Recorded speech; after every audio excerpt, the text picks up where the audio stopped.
जय हिंद। स्वागत है आपका इंडियन न्यूज एनालिसिस के एक नए एपिसोड में। आज के इस एपिसोड में हम बात करने वाले हैं कुछ महत्वपूर्ण अपडेट्स के बारे में जो आपके लिए जाननी जरूरी है। पहली अपडेट 6 और 716 राइफल को लेकर के आ रही है। दरअसल अमेरिका से हाल ही में ली गई 6 और 716 राइफल भारतीय सेना की फ्रंटलाइन हथियार बनने जा रही है।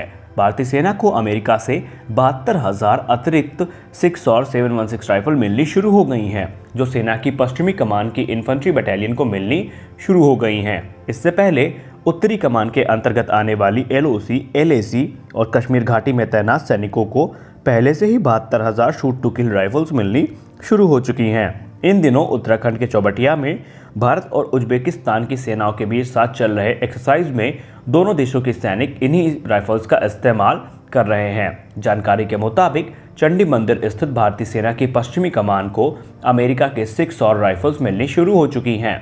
इस कमान की हर एक इन्फेंट्री यानी पैदल सैनिकों वाली बटालियन को 6 और राइफल्स मिल रही हैं। पश्चिमी कमान का एरिया ऑफ रिस्पॉन्सिबिलिटी यानी जिम्मेदारी क्षेत्र हिमाचल प्रदेश से सटी LAC यानी लाइन ऑफ एक्चुअल कंट्रोल और जम्मू कश्मीर सहित पंजाब से सटी पश्चिमी सीमा है।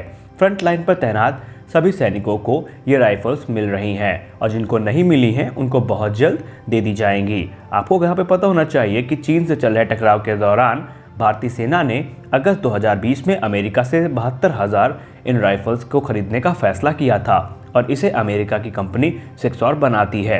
इससे पहले फरवरी 2019 में भी भारत ने 72,400 6.716 राइफल का जो ऑर्डर है वो दे चुकी है और ये राइफल भारत में मिल भी चुकी हैं। लेकिन अब भारत इनकी और बड़ी मात्रा खरीद रहा है ताकि अपने जितने भी फ्रंटलाइन सोल्जर्स हैं उनको इन हथियारों से इक्विप किया जाए। दोस्तों, हमारी अगली बड़ी अपडेट हमारे राफेल जेट्स को लेकर के आ रही है। आपको बता दें कि 8 राफेल जेट अप्रैल में फ्रांस से उड़ान भरेंगे जो कि भारत में लैंड करेंगे, लेकिन इनको नॉन स्टॉप भारत पहुंचाने की जिम्मेदारी अब भारत के मित्र देश UAE ने ले ली है और इसके लिए UAE अपना एक टैंकर एयरक्राफ्ट जो कि A330 multi role transport tanker aircraft है उसकी सहायता लेगी।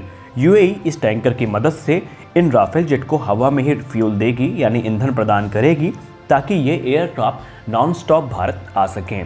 और इस चीज़ को लेकर के UAE की जो एयरफोर्स है उसने तैयारियां भी शुरू कर दी हैं और ऐसा माना जाता है कि अप्रैल में इन ट्रांसपोर्ट एयरक्राफ्ट को स्टेशन भी कर दिया जाएगा। मतलब साफ है कि 8 एयरक्राफ्ट भारत अप्रैल में पहुंच रहे हैं और इनकी तैनाती बंगाल के हाशिमारा एयरफोर्स बेस में होगी जो कि राफेल जेट्स का नया घर है।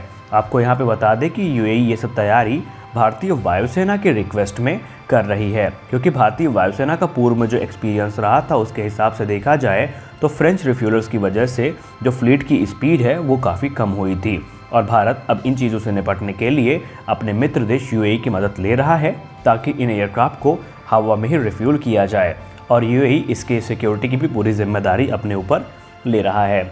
अब जैसा कि आपको पता है कि इस समय 11 Rafale jet already Indian air force की सर्विस में हैं और इन 8 एयरक्राफ्ट के आने के बाद इनकी संख्या 19 हो जाएगी और इससे भारतीय वायुसेना की ताकत में भी एक गजब का इजाफा होगा। दोस्तों, हमारी अगली बड़ी अपडेट इंडियन एयरफोर्स से आ रही है। आज यानी सोमवार को इंडियन एयरफोर्स ने अपने ट्विटर हैंडल पर एक फ़ोटो पोस्ट की और उस फोटो में ये बताया गया कि किस प्रकार इंडियन एयरफोर्स के फाइटर जेट इस समय UAE में आयोजित किए जा रहे डेजर्ट फ्लैग 6 एक्सरसाइज में हिस्सा ले रहे हैं और अपनी उपयोगिता वहां पर प्रदर्शित भी कर रहे हैं। दरअसल यूनाइटेड अरब अमीरात में इस समय एक मल्टीनेशनल एक्सरसाइज चल रही है जिसमें UAE, US, France, Saudi Arabia, south Korea और बहरीन हिस्सा ले रहे हैं। पिक्चर को शेयर करते वक्त इंडियन एयरफोर्स ने यह लिखा कि इस समय इंडियन एयरफोर्स के जो जहाज़ है वो ऊंचाइयों पर दहाड़ रहे हैं और अपनी ताकत का प्रदर्शन वहां पर कर रहे हैं। दरअसल इंडियन एयरफोर्स पहली बार इस एक्सरसाइज में शिरकत कर रही है जो कि 3 मार्च से 21 मार्च तक UAE के अल दफरा एयरबेस में आयोजित की जाएगी और इसमें पहली बार हिस्सा लेते हुए इंडियन एयरफोर्स के 6 Sukhoi 30 MKI, 2 C-17 globe master और एक IL-78 टैंकर एयरक्राफ्ट यहां पर पहुंचा है।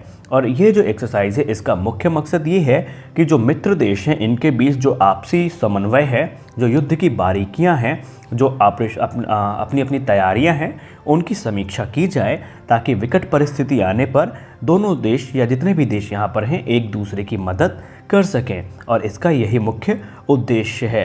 और इसमें भारत ने अपने frontline fighter aircraft Sukhoi 30 MKI को यूज़ किया है और इस समय वो तमाम देशों के एयरक्राफ्ट के साथ लॉन्ग रेंज फेरी भी ले रहा है।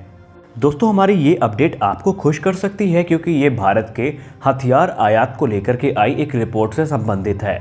भारत सरकार लगातार ही हर क्षेत्र में भारत को आत्मनिर्भर बनाने की दिशा में योजनाएं बना रही है। खिलौनों से लेकर हथियार बनाने तक हर क्षेत्र में देश में ही कंपनियां शुरू करने की कवायद शुरू हो चुकी है। देश की सुरक्षा के लिए इस्तेमाल किए जाने वाले हथियारों को भारत बड़ी संख्या में विदेश से आयात करता है, लेकिन अब इस मामले में कमी आई है। कभी दुनिया के सबसे बड़े आर्म्स इंपोर्टर रहे भारत ने इस मामले में हथियारों के इंपोर्ट में 33% की कमी की है। हथियारों के बाजार पर नज़र रखने वाली संस्था CIPRI के मुताबिक भारत ने रूस और अमेरिका से हथियार खरीदने में कमी की है, जबकि फ्रांस और इजराइल को तवज्जो दी गई है। सिप्री की रिपोर्ट के अनुसार साल 2016 से साल 2020 के बीच दुनिया में सबसे ज़्यादा हथियार सऊदी अरेबिया द्वारा इंपोर्ट किए गए हैं। इसके बाद भारत का नंबर आता है, तीसरे पर है इजिप्ट, चौथे पर ऑस्ट्रेलिया और पांचवें पर चीन आता है। साल 2011 से 15 के मुकाबले साल 2016 से 20 के बीच भारत ने विदेश से खरीदे जाने वाले हथियारों में 33% की कमी की है। भले ही भारत ने पिछले 5 सालों में सबसे ज़्यादा हथियार रूस से खरीदे हों, लेकिन वहां से आने वाले हथियारों में 53% की कमी आई है। पहले विदेशों से आने वाले तकरीबन 70% हथियार रूस से खरीदा था भारत, जो कि अब घटकर 49% रह गए हैं। वहीं अमेरिका को भी इसमें अच्छा खासा झटका लगा है और भारत के इस कदम को जो हमारे डिफेंस एक्सपर्ट्स हैं वो आत्मनिर्भर भारत प्रोग्राम से जोड़ करके देख रहे हैं, क्योंकि आपको पता होगा डिफेंस सेक्टर को आत्मनिर्भर बनाने के लिए खुद हमारी जो संस्थाएं हैं वो और सरकार बढ़ चढ़ के काम कर रही है। और इसीलिए आने वाले समय में अनुमान ये भी लगाया जाता है कि ये जो इंपोर्ट में अभी भारत की संख्या आई है ये और भी कम हो सकती है और एक समय ऐसा आएगा जब भारत न सिर्फ आयात करेगा बल्कि निर्यात भी बड़ी मात्रा में अपने हथियारों को करेगा। और इसकी शुरुआत ब्रह्मोस, आकाश और तेजस जैसे जेट से ऑलरेडी हो चुकी है। दोस्तों, हमारी अंतिम अपडेट सुनकर के आपको हंसी भी आ सकती है और आश्चर्य भी हो सकती है कि आखिरकार आपने रोड एक्सीडेंट में जो नुकसान होगा वो सुना होगा कि काफ़ी बड़ा हो गया, लेकिन क्या कभी आपने ऐसा नुकसान सुना है कि एक टक्कर से किसी देश को तकरीबन 250 करोड़ रुपए का नुकसान हो गया हो? तो ऐसा हो चुका है और ये खबर है यूक्रेनियन एयरफोर्स से। दरअसल एक रिपोर्ट में इस बात का दावा किया गया कि यूक्रेनियन एयरफोर्स का एक MiG-29 फाइटर एयरक्राफ्ट उस समय डैमेज हो गया जब एक कार ने तेज रफ्तार में इससे टक्कर मार दी। जी नहीं, ये जो एयरक्राफ्ट है ये रोड में नहीं दौड़ रहा था बल्कि कार आके इसको टक्कर मार के चली गई। और ये महान काम किया खुद यूक्रेन की एयरफोर्स के एक ऑफिशियल ने।